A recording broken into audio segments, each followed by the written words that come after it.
मेरे बच्चे हर वक्त रोते रहते हैं। उनकी आंखों में बस एक ही फरियाद होती है, पापा को इंडिया बुलाओ, पापा को इंडिया बुलाओ, या फिर हमें भारत से पाकिस्तान ले जाओ। वो बार बार कहते हैं कि हम ये बकरीद पापा के साथ पाकिस्तान में मनाना चाहते हैं। अब मैं किससे अपील करूं, किससे अपनी बात कहूं। गुलाम हैदर भाई का बड़ा बेटा फरहान बहुत ज़्यादा रो रहा है, बहुत ज़्यादा फूट फूट कर ज़ारो कतार रो रहा है कि पापा जल्दी आ जाओ, जल्दी आ जाओ, हमारी ज़िंदगियां ख़तरे में हैं।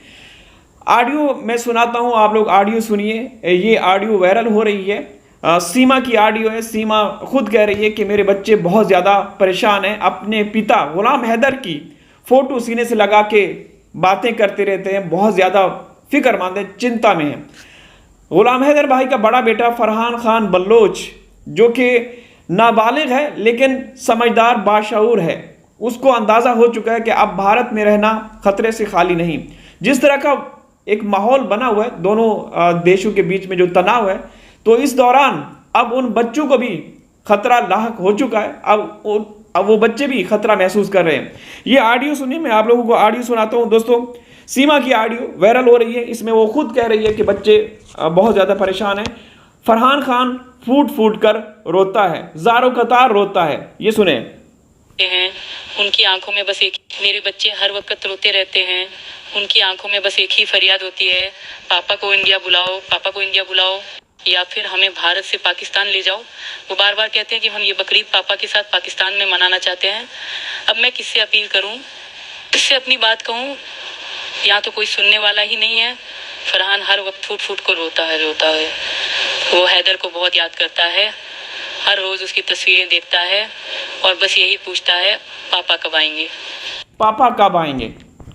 फरहान खान रोता रहता है, ज़ारो कतार रोता है, टूट टूट कर रोता है कि पापा कब आएंगे, कब आएंगे पापा। ये बकरा ईद वो पाकिस्तान में अपने वालिद के साथ, अपने पिता के साथ मनाना चाहते हैं। गुलाम हैदर भाई को भी आप लोगों ने रात को लाइव देखा होगा, जिस तरीके से वो कुछ ऐसे लोगों की धुलाई कर रहे हैं जो शुरू में तो हैदर भाई के साथ थे, लेकिन अंदर खाने वो शुरू से हैदर भाई के खिलाफ थे। लेकिन बदकिस्मती से उनकी आप जुबान चेक कीजिए, वो खवातीन और हजरात जो हिंदुस्तान से हैं, जो हैदर भाई के खिलाफ, हमारे खिलाफ जहर उगल रहे हैं, उनकी जुबान चेक कीजिए। कोई औरत किसी भी तरह की हो, इस तरह कोई बात कर सकते हैं, मर्द कर सकते हैं, लेकिन ऐसा सिलसिला हम लोग देख रहे हैं।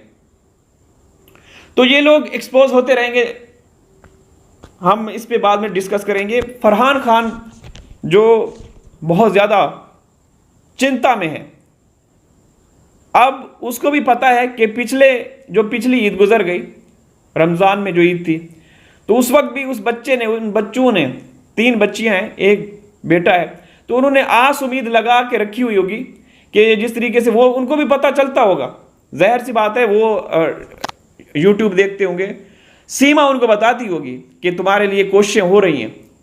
क्योंकि देखें, एक पहलू तो ये भी है कि उसको स्क्रिप्ट लिख के दिया जाता है, वो मजबूर है, और फिर दूसरा पहलू ये भी है कि वो एक अयाश, मकार, चालाक औरत भी है, झूठी भी है। तो जो भी है, लेकिन जो चीज़ें निकल कर सामने आ रही हैं उस हिसाब से तो बच्चे जो हैं वो बहुत ज़्यादा टेंशन में हैं। आप अंदाज़ा लगाएं, जिस तरीके से रात को हैदर भाई ने APC की भी छितरोल की, वो दगड़ दल्ला जो शुरू से निर्भया केस के वक्त से इस तरह का गलीज शैतान बनकर सामने आया, तो आप अंदाज़ा लगाएं कि हमारे बच्चे उस जैसे गंदे, गलीज, मकार, अयार और बेकार शख्स के चुंगल में हैं। उस शख्स ने बच्चों के ऊपर कब्जा किया हुआ है। सचिन, नितरपाल, ये बबीता रानी, इनका आप रिकॉर्ड चेक करें, इनके खिलाफ कितनी FIR दर्ज हैं। ये लोग राजस्थान में रहते थे, ये वारदाती, चोरियां चकारियां करने वाले, लोगों को किडनैप करने वाले, हमारे 4 मासूम फूल जैसे बच्चे इन हरामखोरों और इन क्रिमिनल के चुंगल में हैं। तो वो क्यों ना परेशान होंगे, वो क्यों ना फिक्रमंद होंगे। वहां का जो माहौल है वो आप देखते हैं, सीमा हर रोज दिखाती रहती है कभी कोई चीज़ अनबॉक्स कर रही होती है, कभी कोई चीज़ कि मेरे को ये फलाने दिया। उसके रात को आते हैं गेस्ट आते हैं, दिन को आते हैं, तो हर तरह के होते होंगे। वहाँ क्या क्या नहीं होता होगा, बच्चे भी वहाँ पे मौजूद होते होंगे ना, वो सारी चीज़ें देखते होंगे, तो उनके माइंड में क्या क्या असरात मुरतब हो रहे होंगे। तो दोस्तों ये आप फिर से सुनिए सीमा क्या कह रही है। हैदर भाई के लिए बच्चे फिक्रमंद हैं, पिछली ईद चली गई, अब इस ईद पे भी बच्चे ये कह रहे हैं कि हम ये ईद बकरा ईद पाकिस्तान में हैदर भाई यानी कि अपने पिता के साथ मनाना चाहते हैं। ये सुनिए। में बस एक, मेरे बच्चे हर वक्त रोते रहते हैं, उनकी आंखों में बस एक ही फरियाद होती है, पापा को इंडिया बुलाओ, पापा को इंडिया बुलाओ, या फिर हमें भारत से पाकिस्तान ले जाओ। वो बार बार कहते हैं कि हम ये बकरीद पापा के साथ पाकिस्तान में मनाना चाहते हैं। अब मैं किससे अपील करूं, किससे अपनी बात कहूं, यहाँ तो कोई सुनने वाला ही नहीं है।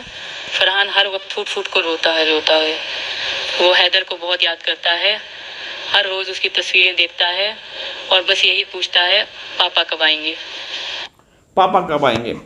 तो दोस्तों एक और ऑडियो है, इसमें मैं एपी सिंह के बारे में जो सीमा कह रही है कि वो एक दरिंदा इंसान है, वो उसके साथ अश्लील नाजेबा हरकत करता रहता है। एपी सिंह हो और शराफत हो उसमें, ये मुमकिन है। एपी सिंह के बारे में आप लोग शुरू से चलें, हमें पहले इतना नहीं पता था, लेकिन जब से ये सीमा मामला सामने आया उसमें हम लोगों ने वीडियोस देखी इसकी पुरानी निर्भया केस के वक्त से, तो उसका जो एक फार्म हाउस है, बहुत बड़ा फार्म हाउस है, जहाँ पे दुनिया जहाँ की गंदगी वो सब कुछ होता है जो आप सोच सकते हैं, कोई अयाश मकार चालाक और गंदे लोगों के बारे में, समझ रहे हैं आप लोग।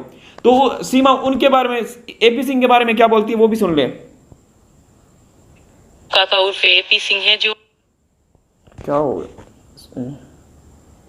रामू काका उर्फ एपी सिंह है जो मेरे साथ शारीरिक शोषण करता रहा है, उसे शर्म आनी चाहिए। मेरा नाम निहाद वकील है और ये आदमी मेरे घर आकर मेरे साथ गलत संबंध बनाने की कोशिश करता है। सिर्फ यही नहीं बल्कि ये प्रभावशाली लोगों जैसे मंत्री, बड़े बड़े नेता वगैरह को भी मेरे घर लाता है और उनसे पैसे लेता है। मैं इस सारी स्थिति से बेहद परेशान हो चुकी हूँ। मैं अब यहाँ नहीं रहना चाहती, मैं पाकिस्तान वापस जाना चाहती हूँ। मुझे भारत की न्याय व्यवस्था से गहरा निराशा ही हूँ, जहाँ कानून जैसा कुछ नजर नहीं आता। यहाँ की परिस्थितियों ने मजबूर कर दिया है कि मैं मजबूर कर दिया इसका रास्ता चुनूं। तो दोस्तों ये एपी सिंह के बारे में जो वो कहता है कि मेरी बहन है, और आपने कई मरतबा ये भी सुना होगा, देखा होगा, जो उसके सीमा से सवाल और जवाब ये करते रहे, जिसमें मनोज मस्ताना है जिसकी बेटी भागी हुई है, वो भी इसी ग्रुप का हिस्सा है। बिल्कुल गलीज गंदे लोगों का एक आप कह सकते हैं ग्रोह है। तो सेम सेक्स के बारे में, सेम सेक्स मैरिज के बारे में सीमा से पूछा गया, एपी सिंह हंस रहा था। और इसके अलावा वो क्या है, देसी शुद्ध घी के बारे में, इसमें डालो, ये करो वो करो। तो इस तरह की गंदी जुबान इस्तेमाल करने वाला शख्स क्या इसका भाई हो सकता है, या वो किसी को अपनी बहन बना सकता है? वो एक गंदा गलीज और कमीना इंसान है, सुअर की औलाद जिसको कहते हैं। इसकी बहन बेटियां सारा वो चकला चलाने वाली हैं। तो बदकिस्मती से जो इसके सपोर्टर हैं वो भी अब आहिस्ता आहिस्ता सामने आ रहे हैं, ठीक है ना, वो भी आप लोग देख रहे होंगे। तो भाई ये शुरू से जो लोग अब निकल कर सामने आ रहे हैं हैदर भाई के खिलाफ है, तो हैदर भाई ने तो उनकी इतनी छितरोल की, रात को इतनी छितरोल की कि मैं आपको क्या बताऊं, आप लोगों ने देख ली होगी, ठीक है।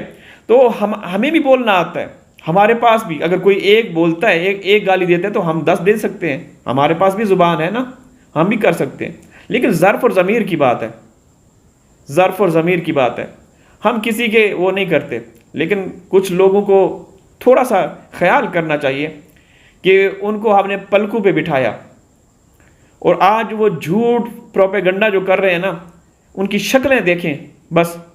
अच्छा, जो भी हैदर भाई के खिलाफ हुआ ना, अल्लाह ने पहले से ही उनके चेहरों पे लानत बरसा रखी है, ठीक है। तो दोस्तों हैदर भाई के जो बच्चे हैं वो बहुत ज़्यादा ख़तरे में हैं। उनकी हैदर भाई की भी टेंशन बढ़ गई है जब से ये युद्ध का आगाज़ हुआ था, और फिर मामला तो अब आहिस्ता आहिस्ता नॉर्मल हो रहे हैं, लेकिन सरफिरे बहुत होते हैं। और ऐसी जैसे एक बंदा गुजरात से आकर सीमा के घर में घुसकर हमला किया था, तो बच्चों के साथ कुछ भी हो सकता है। तो आप किससे गुहार लगाएं? बस हम यहाँ से बैठ के ये चीज़ें बता सकते हैं, दिखा सकते हैं। अल्लाह हाफिज़।